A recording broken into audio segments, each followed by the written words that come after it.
début équitable ou finalement vous avez des regrets? Moi, j'ai quand même des regrets, parce que je pense qu'on a eu une petite dizaine d'occasions, et dont quelques-unes extrêmement franches.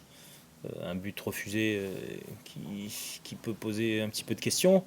Et puis surtout, je pense qu'on leur offre aussi le but. Donc quand on prend tout ça ensemble, j'ai pas mal de regrets, oui. Maintenant, il ne faut pas enlever le courage de cette équipe de Rodez qui a su imprimer un haut rythme en deuxième mi-temps, qui a pu, par leur volonté et par l'organisation, avoir des ballons de récupération et sentir une petite tension. C'est le genre de match où, à partir du moment où tu ne finis pas, quand l'adversaire se découvre énormément, et c'est vrai qu'il y avait beaucoup de place, on s'expose à une bêtise, à un événement comme nous l'avons vécu, et donc on lâche des points. Non, il y a des regrets ce soir, oui.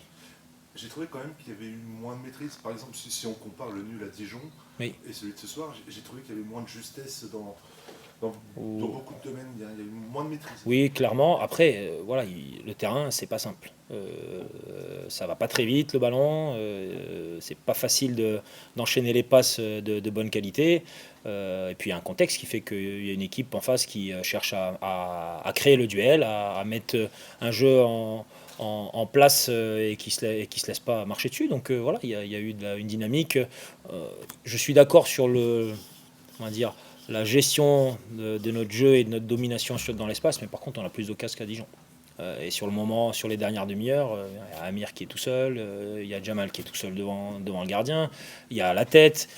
Quand tu rates tout ça, tu t'exposes. Donc voilà, on a des regrets, mais on n'a pas maîtrisé de bout en bout le match. Mais si on attend ça de nous à chaque match, je pense qu'on est un petit peu trop exigeant. 10e match de suite sans défaite. Et là, au classement, alors, je sais bien, c'est super serré, mais bon, en attendant, le HAC est premier. Oui.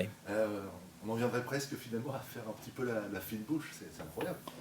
Non, oui, mais pour nous, ce qu'il faut. Dijon, c'est Oui, oui. à la fois nous, les journalistes, les supporters, C'est clair. vous Non, peut-être aussi. non, mais on aura forcément tous tendance à essayer de voir un petit peu plus que la réalité. Moi, mon rôle, c'est de rester les pieds sur terre. Et on a une équipe qui va devoir mener à chaque match une grosse bataille pour prendre des points.